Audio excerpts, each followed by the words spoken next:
My son abandoned his own child for being disabled. Today he is Prime Minister. The child was left in my arms like someone handing over a burden. They said he would never speak, never walk, never amount to anything. But with love, patience, and determination, he stood up and changed the country. If this story interests you, don't forget to subscribe to our channel and tell us which city you're watching from. We'll continue. I promise this will be the best story you'll ever hear in your life. The rain was beating relentlessly on the tin roof of the small house when Margaret heard the knock on the door. It was 10 at night, and she had already prepared for bed when the hurried footsteps echoed on the wooden porch. She opened the door and found her daughter Hannah standing there, holding a 3-year-old child in her arms. The boy was unusually quiet, his large, empty eyes fixed on some distant point that only he could see. "Mom, I can't do it anymore," said Hannah, her voice choked but firm. "Robert and I decided it's better this way. Matthew needs care that we can't provide." Margaret looked at the grandson she barely knew. In the few family gatherings, the boy always remained in the corner, didn't respond when called, and seemed to live in a world of his own. Now at her door, she realized the weight of the responsibility that was being placed in her already tired arms. "Hannah, honey, you know I don't have the means," she began to say, but her daughter was already placing a plastic bag on the floor. "There are some of his clothes in here. I'll bring more things tomorrow." Hannah quickly kissed her son's forehead and turned to leave. "It's temporary, Mum, just until we get organized." Margaret knew it wasn't temporary. She recognized her daughter's look, the hurry to leave, the way she avoided her eyes. She closed the door slowly and looked at Matthew, who remained motionless on the sofa where he had been placed.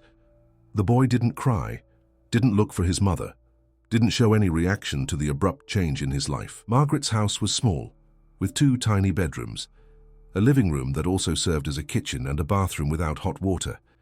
At 62, she survived on small sewing jobs and cleaning houses in the neighborhood. Her body already complained about the long hours bent over the laundry tub or carrying buckets of water, but there was no choice. Retirement was a distant dream, and the bills arrived every month without fail. That first night, Margaret improvised a bed for Matthew with old pillows on the floor of her bedroom. The boy accepted everything in silence, as if sudden changes were a natural part of his existence. She watched him for hours, trying to understand the needs of this child who seemed so different from others. Matthew didn't speak. When he was hungry, he would take Margaret's hand to the refrigerator. When he needed to use the bathroom, he pulled at her clothes. His movements were uncoordinated, as if his body didn't completely obey the commands of his mind. He walked, supporting himself against walls, stumbled frequently, and seemed to have difficulty focusing his gaze for long. On the second day, Margaret took her grandson to the neighborhood clinic. The nurse, a young and impatient woman, barely looked at the boy before saying it was necessary to schedule an appointment with a specialist. But that could take months, she explained, without showing any interest in the case. Margaret left with a paper full of stamps and the feeling that she was alone on this journey. The neighbors began to comment. Mrs. Lucy, who lived in the house next door, never missed an opportunity to make malicious remarks. "What a shame, Margaret. A woman your age having to take care of a child like that. The parents have no shame abandoning their own son." Margaret pretended not to hear, but the words hurt, especially because she herself questioned her ability to care for Matthew. She didn't understand the special needs of the boy, didn't know how to stimulate him or help him develop. Everything was trial and error, constant observation, and a lot of love mixed with concern. The first weeks were especially difficult. Matthew would wake up several times during the night, sometimes crying softly, other times just staring at the ceiling. Margaret discovered that he calmed down when she hummed old lullabies that she had sung to her own children decades ago.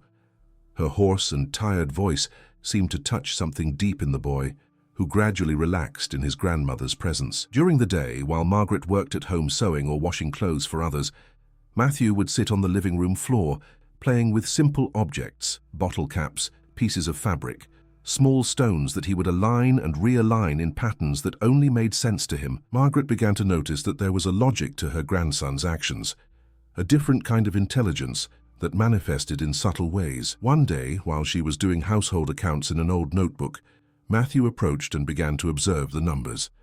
To Margaret's surprise, he picked up a pencil and began to imitate the symbols on the paper. His lines were shaky and disproportionate, but there was a clear attempt at communication.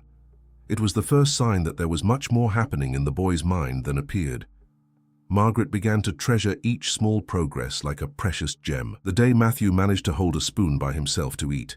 The afternoon when he pointed to an old recipe book and seemed interested in the pictures. The night when, for the first time, he sought her hand when he was afraid of the thunder. Money was always scarce. Margaret had to reduce her personal expenses even further to be able to buy diapers, special milk, and the medications that the clinic occasionally provided for Matthew. Her own meals became even simpler: rice, beans, and, when lucky, an egg or a piece of cheap meat. Matthew always ate first and better. At night, when the boy finally fell asleep, Margaret allowed herself a few minutes of complete exhaustion. She would sit on the porch of the house and look at the stars, wondering if she would have enough strength to continue. These were moments of deep doubt, when the weight of responsibility seemed greater than her ability to bear. But just hearing a sigh from her grandson in the next room was enough for all her determination to return renewed. Hannah appeared only twice more in the first few months. She brought some used clothes and promised to return soon, but Margaret already knew that these visits would become increasingly rare. Her daughter avoided looking directly at Matthew, as if her son's presence was a painful reminder of a responsibility she had chosen to abandon. During one of these visits, Margaret tried to talk about the boy's special needs. "He needs physical therapy, Hannah. The doctor said it's important for his development." "Mom, you know I don't have money for that," Hannah replied, irritated. "It's already a big sacrifice leaving him here with you. At least here he has affection and care." Margaret didn't respond, but she kept those words in her heart. Affection and care. It was all she could offer at that moment, but she was beginning to suspect that perhaps that was exactly what Matthew needed most. 6 months after Matthew's arrival, Margaret's routine had completely transformed. She woke up at 5 in the morning to prepare breakfast and give her grandson his first care before starting the workday. She had learned through trial and error that Matthew responded better to predictable routines. The boy seemed to feel more secure when he knew what to expect from each moment of the day. It was Mrs. Connie, a lady who lived 3 houses down, who first offered concrete help. A retired elementary school teacher, she had discreetly observed Margaret's efforts and approached one Sunday afternoon. "Margaret, dear, may I take a look at the boy?" she asked kindly. "I worked with children for many years and had some special students." Matthew, now 4 years old, was sitting on the living room floor aligning soda bottle caps by color and size. Mrs. Connie sat on the floor beside him and began to observe his movements. After a few minutes, she took a red cap and placed it in the middle of the blue row. Matthew immediately moved it back to the correct place, demonstrating not only attention to the pattern, but also an impressive visual memory. "This boy has potential, Margaret," Mrs. Connie said with a smile. "He just needs appropriate stimulation." From that day on, Mrs. Connie began visiting Margaret's house twice a week. She brought old books with colorful pictures, improvised educational games with simple materials, and, most importantly, infinite patience to work with Matthew. It was she who taught Margaret to use everyday objects as learning tools. "See these bottle caps he likes so much," she explained one afternoon. "They're perfect for teaching colors, numbers, sequences, and these beans here, you can use them to teach counting. His learning will be different, slower perhaps, but he's absorbing everything." Margaret began to observe Matthew's interests even more carefully. She noticed that he was fascinated with anything that had numbers: the numerals on television, the pages in books, the prices on the posters she brought from the market. She then began to take advantage of every opportunity to work with numbers, transforming daily activities into informal lessons. In the kitchen, Matthew helped count the ingredients for lunch. In the yard, he counted the clothes on the clothesline. At night before bed, he and Margaret counted together the stars visible through the small bedroom window. These activities became sacred rituals between grandmother and grandson, moments of connection that strengthened the bond between them. The first truly emotional moment happened on a Tuesday morning. Margaret was in the kitchen preparing coffee when she heard a small voice from the living room. "Gram." It was just one syllable, pronounced hesitantly, but it was as if the whole world had stopped to listen. Margaret ran to the living room and found Matthew standing, leaning on the table, looking directly at her. "What did you say, my love?" she asked with tears in her eyes. "Gram," repeated Matthew, this time more clearly. Margaret hugged him with so much affection that for a moment she forgot all the difficulties, all the sleepless nights, all the malicious comments from the neighbors. That simple word represented not only the first clear sound that Matthew produced, but also the recognition that she had become the most important person in his life. From that day on, Matthew's vocabulary began to grow slowly. Water, food, book were the next words. Each new achievement was celebrated as a monumental victory. Margaret kept a notebook where she wrote down each progress, each new word, each small advance in her grandson's development. The physical challenges, however, remained significant. Matthew still had difficulties walking long distances, and his motor coordination was limited. Margaret improvised simple exercises that she had seen other mothers do at the health clinic. Walks around the house, arm movements, balance exercises using an imaginary line on the floor. It was during one of these exercise sessions that Margaret discovered another surprising ability in her grandson. Matthew demonstrated an impressive musical memory. Any music he heard on the radio, he could reproduce by humming, even if he didn't know the words. Margaret began to use this ability to teach other things, creating simple songs to help him memorize sequences, colors, and numbers. The financial situation remained tight, but Margaret had developed an efficient system of household economy. She exchanged sewing hours for medical consultations, negotiated vegetables at the end of the market for lower prices, and always found a way to stretch money to meet Matthew's needs. The boy never went without essential care, even if it meant that Margaret gave up her own needs. One day, as they walked down the main street of the neighborhood to go to the health clinic, Matthew stopped in front of a small bookstore. In the window, there were some children's books with colorful covers. Matthew pressed his face against the glass, clearly interested. Margaret observed her grandson's reaction and made a decision that would weigh on the month's budget, but that she knew was important. "Want to go in and see the books, my love?" Inside the store, Matthew moved with more energy than Margaret had seen in a long time.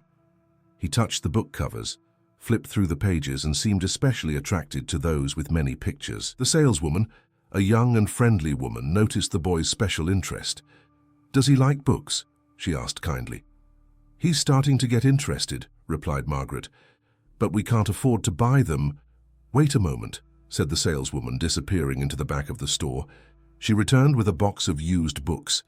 "These were for donation. If you'd like, you can take some." Margaret left the bookstore with 3 children's books and a heart full of gratitude. That night, for the first time, she and Matthew read together before bed.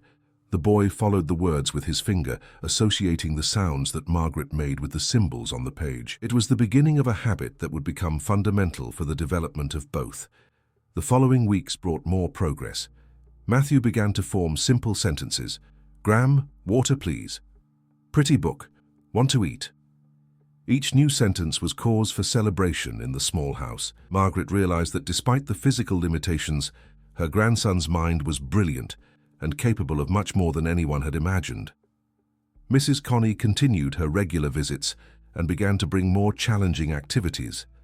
Simple puzzles, memory games made with improvised cards, drawing activities that helped Matthew develop fine motor coordination. The boy responded to each new challenge with impressive determination. "Margaret," Mrs. Connie said one afternoon, "you need to start thinking about school for him." "School?" Margaret was surprised. "But he's so different from other children." "Exactly why," Mrs. Connie replied firmly. "He needs stimulation that only the school environment can provide. Interaction with other children, structured activities, prepared teachers. It won't be easy, but it's necessary." Margaret spent nights thinking about this possibility. The idea of sending Matthew to school was both hopeful and frightening. Hopeful because she knew her grandson had the potential to learn much more. Frightening because she didn't know how he would be received by the other children and teachers. Matthew's first day of school was also one of the most distressing in Margaret's life. At 5 years old, the boy had developed far beyond initial expectations, but still had characteristics that set him apart from other children. He walked with some difficulty. His speech was slow, and he exhibited repetitive behaviors that drew attention. St. Joseph's Elementary School was 6 blocks from home. Margaret had previously spoken with the principal, Sarah, an experienced woman who promised to give special attention to Matthew's case. "We have a few children with special needs here," she explained during the conversation. "It won't be easy, but we believe inclusion is important for everyone." On the morning of his school debut, Matthew woke up more agitated than usual. He seemed to understand that something different would happen that day. Margaret prepared him with extra care, choosing his best clothes and explaining several times what would happen at school. "You're going to meet other children, my love. You'll have a new teacher, new books, different games," she said, while combing his hair. "And when it's over, Graham will come pick you up." The walk to school was tense. Matthew held tightly to Margaret's hand, observing everything around him with a mixture of curiosity and apprehension. When they arrived at the gate, other children were running and shouting in the schoolyard. Matthew hid behind his grandmother, clearly intimidated by the movement and noise. Teacher Mary, who was responsible for Matthew's class, was a young woman in her early 20s, recently graduated and full of enthusiasm. She crouched down to the boy's height and spoke in a soft voice. "Hi, Matthew, I'm Miss Mary. Would you like to come see our classroom?" The first days were challenging. Matthew cried when Margaret left and isolated himself in the corner of the room during group activities. The other children, driven by the natural curiosity of their age, asked direct questions that made Matthew even more withdrawn. "Why does he walk so strange? Why doesn't he talk right?"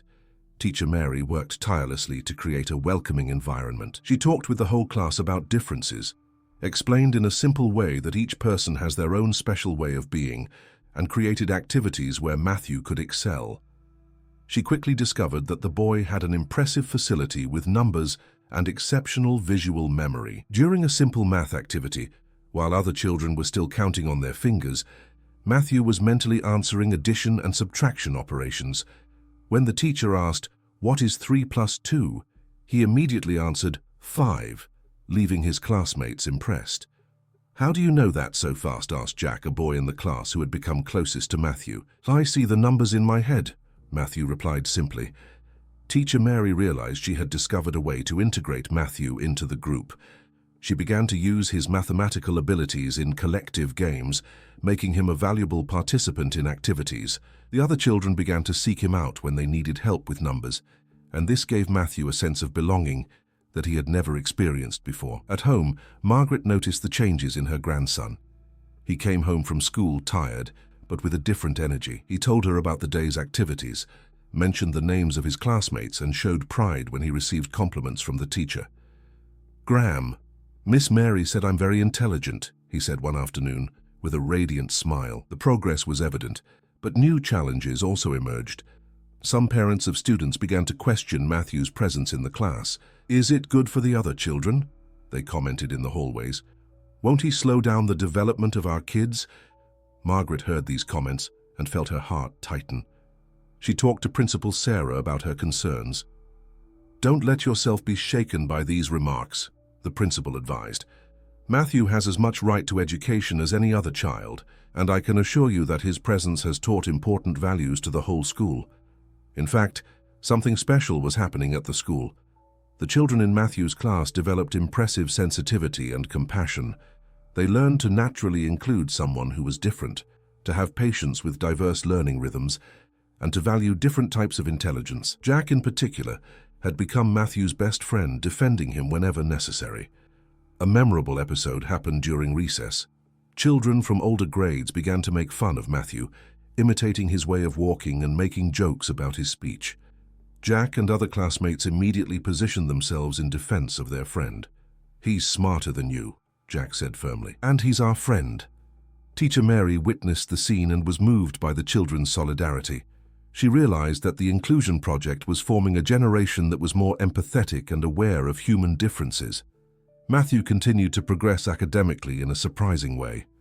At 6 years old, he was already reading simple sentences and solving complex mathematical operations for his age. Margaret regularly received notes from the teacher, praising her grandson's advances and suggesting complementary activities to do at home. Margaret's financial situation improved slightly when she got a fixed part-time job as a cleaning assistant at the school itself. This allowed her to follow Matthew's school life more closely and also contributed to a stable monthly income. Seeing her grandson developing in the school environment gave a new meaning to her work. During the second school year, an unexpected event changed the family dynamic. Hannah appeared at Margaret's door one Sunday afternoon, accompanied by a man she introduced as her new boyfriend. "Mom, I've come to get Matthew," she said without preamble. Things have changed in my life. I can take care of him now." Margaret felt the world collapse. Matthew, who was playing in the yard, ran to hide behind his grandmother when he saw his mother. He didn't show any joy or recognition, treating Hannah like a stranger. "Honey, he's doing well here. He's in school, has friends, he's learning." Margaret tried to argue. "Mom, he's my son. I have the right to raise him," Hannah replied firmly. Although she avoided looking directly at Matthew, the conversation went on for hours. Margaret explained all of her grandson's progress, talked about the importance of the continuity of his treatments and the school life he had built. Hannah maintained her position, but it was evident that her motivation had more to do with pressure from the new relationship than with a genuine desire for motherhood. Matthew remained silent throughout the discussion, but his eyes expressed deep anguish. When Hannah approached to touch him, he shrank back and sought his grandmother's protection. "Gram, I don't want to go," he whispered softly, just for Margaret to hear. "I need to think about this," Margaret finally said. "It's not a decision you make from one hour to the next. Matthew's well-being has to come first." Hannah left irritated, promising to return the following week to pick up her son. Margaret spent the night awake, distressed by the possibility of losing the grandson who had become her reason for living. Matthew also slept poorly, waking up several times during the night looking for his grandmother's hand. The next day, Margaret talked with Principal Sarah about the situation. "I can't give legal advice," said the principal, "but I can testify to how much Matthew has grown and developed under your care. Any abrupt change at this point could be very harmful to him." Margaret also sought out Mrs. Connie, who had become a valuable counselor over the years. "Margaret, you need to fight for what's best for this boy," said the former teacher. "He has found stability and love with you. That can't be broken by whim." The week passed in constant anguish. Matthew sensed the tension in the air and became more withdrawn at school. Teacher Mary noticed the behavioral change and talked with him during recess. "Is everything okay, Matthew?" she asked gently. "I'm afraid of leaving Gram," the boy replied with tears in his eyes. Teacher Mary hugged Matthew and promised she would do everything in her power to help.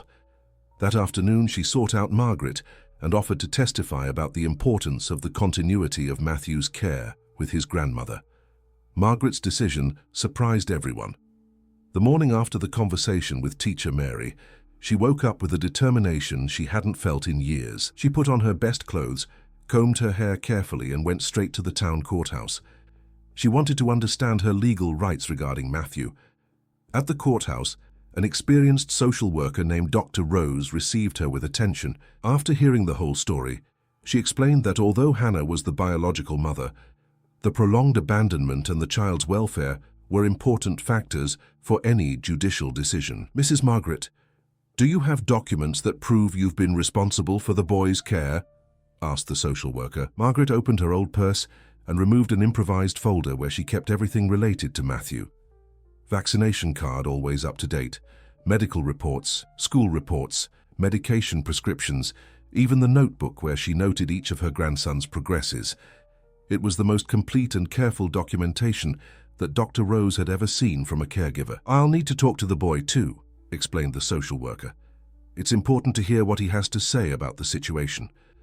The conversation with Matthew took place at the school itself, in the environment where he felt most secure. Dr. Rose was impressed with the articulation of the boy, now 7 years old, and especially with the clarity of his feelings. "My mom left when I was little," explained Matthew seriously. "Gram taught me to talk, to read, took me to the doctor when I was sick. She is my real family." When questioned about how he felt about the possible return to Hannah, Matthew was direct.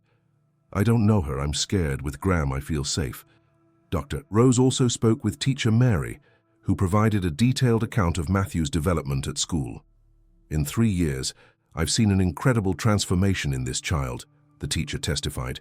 "He evolved from a withdrawn child with serious difficulties to a participative student, with excellent academic performance and good social integration. This was a direct result of his grandmother's love and dedication." The social investigation lasted 2 weeks. During this period, Hannah appeared 2 more times at Margaret's house, increasingly irritated with the delay in handing over her son. Matthew always hid when he saw her, making clear his discomfort with the presence of his biological mother. The most tense moment happened when Hannah brought her boyfriend and tried to force Matthew to approach. "Come here, son. This is Uncle Carl. "We're going to take good care of you," said Hannah, extending her arms. Matthew began to cry and ran into Margaret's arms. "I don't want to go, Gram. Please don't send me away," he begged between sobs. Carl, a seemingly well-intentioned man, noticed the awkwardness of the situation. "Hannah, maybe it's better to leave things as they are," he suggested quietly. "The boy is clearly adapted here." But Hannah maintained her position, driven more by wounded pride than by maternal instinct. "He's my son, and that's that," she repeated constantly. Dr. Rose's response came on a Friday afternoon. Margaret received a call asking her to come to the courthouse on the following Monday for a meeting with all parties involved. The weekend was distressing, with Margaret alternating between hope and despair. On Monday, the social services room was tense. Hannah and Carl on one side, Margaret and Matthew on the other. Dr. Rose had an extensive report on the situation in her hands. After analyzing all aspects of this case, the social worker began, "My recommendation is that Matthew remain under the care of his grandmother, with the possibility of regular visits from his biological mother, if she wishes." Hannah was outraged. "What do you mean? He's my son." "Mrs. Hannah," Dr. Rose replied firmly, "motherhood is not just biology. For 4 years, you were absent from this child's life. During that period, your mother assumed total responsibility for him, ensured his medical care, education, social and emotional development. Matthew clearly demonstrates where he feels safe and loved. The decision was based on the principle of the best interest of the child." The report highlighted Matthew's exceptional progress under Margaret's care, his successful school integration, and most importantly, the deep emotional bond established between grandmother and grandson. Hannah still tried to argue, talked about maternal rights and changes in her life, but it was evident that her arguments were fragile in the face of the reality documented over the last 4 years. Carl, visibly uncomfortable, suggested that perhaps she should accept what was best for the boy. Matthew remained quiet throughout the meeting, holding firmly to Margaret's hand. When Dr. Rose asked if he had anything to say, he answered with a phrase that touched everyone present. "I want to stay with Gram. She loves me the way I am." Hannah left the meeting visibly shaken, but there were no more challenges. In the months that followed, she tried to establish some visits, but the difference in bond was striking. Matthew treated her with politeness, but without any demonstration of filial affection. Gradually, the visits became more spaced out until they ceased completely. Margaret and Matthew's life returned to its normal rhythm, but with an emotional security that didn't exist before. Matthew flourished even more at school, becoming one of the best students in his class. At 8 years old, he was already reading books suitable for older children and solving complex mathematical problems. Teacher Mary began to suggest extra activities to challenge Matthew's intelligence. "Margaret, this boy has extraordinary potential," she said during a parent meeting. "Perhaps we should think about complementary activities, like reinforcement classes for students with high abilities." Margaret enrolled in a city program that offered scholarships for extracurricular activities. Matthew began attending advanced mathematics and logic classes on Saturdays. There, he met other children with similar interests and felt even more accepted and understood. Matthew's transformation impressed everyone who knew him. The shy and withdrawn boy had become an articulate, confident, and generous young man. He helped classmates who had difficulties at school, participated in presentations, and even gave small lectures to younger classes about the importance of inclusion. Margaret, now almost 70 years old, observed her grandson's growth with infinite pride. Her job at the school had become more stable, and she had even managed to save a little for Matthew's future. Financial difficulties still existed, but the sense of purpose and fulfillment compensated for any sacrifice. One day, Matthew came home from school with special news. "Gram, the teacher said I can participate in a math Olympiad," he announced excitedly. "It's a competition with schools from the whole region." Margaret hugged her grandson with tears in her eyes. "Of course you can, my love. You can achieve anything you want."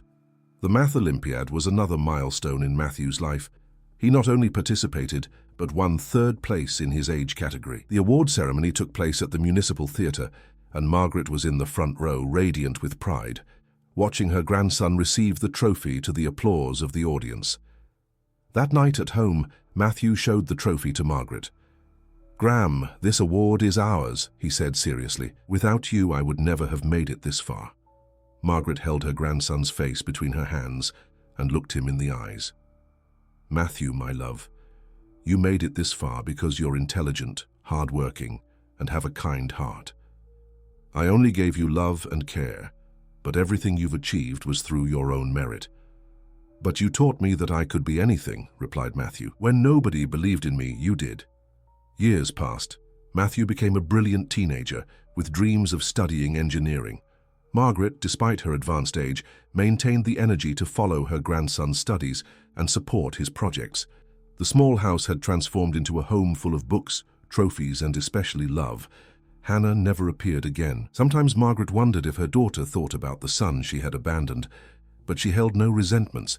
She knew that each person had their own journey and limitations.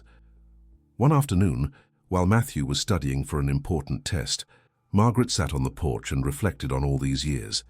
She had started caring for a rejected child that many considered a burden. Now she saw a young man full of potential, kind and determined, who was preparing to transform not only his own life, but also the lives of other people. Matthew approached his grandmother on the porch. "Gram, when I grow up and have my own family, you're going to live with me forever. I want my children to have a great-grandmother as special as I had." Margaret smiled and hugged her grandson. "My love, wherever you are, I'll be there.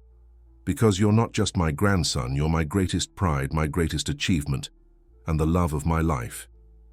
And so the small house that had received a special child transformed into the cradle of a brilliant future. Margaret never sought recognition or glory for what she did. She simply loved unconditionally and believed in the potential of a child that the world had rejected, and that love planted deep roots that would sustain an entire life of achievements and happiness. End of story. Dear listeners, we hope that Margaret and Matthew's story has deeply touched your hearts. This narrative about unconditional love and the transformative power of believing in each child's potential reminds us that the greatest victories are born from the simplest and most sincere care. Margaret teaches us that being a grandmother, mother, or caregiver is not just about blood ties, but about presence, dedication, and true love. If this story moved you as much as it did us, don't forget to subscribe to our channel and leave a like on this video. Share in the comments your own experiences with special people who have marked your lives. Every day we bring unique stories that celebrate the strength of family love and the human capacity to overcome any challenge. Stay tuned for our next content and continue with us on this journey of true emotions. Until the next story.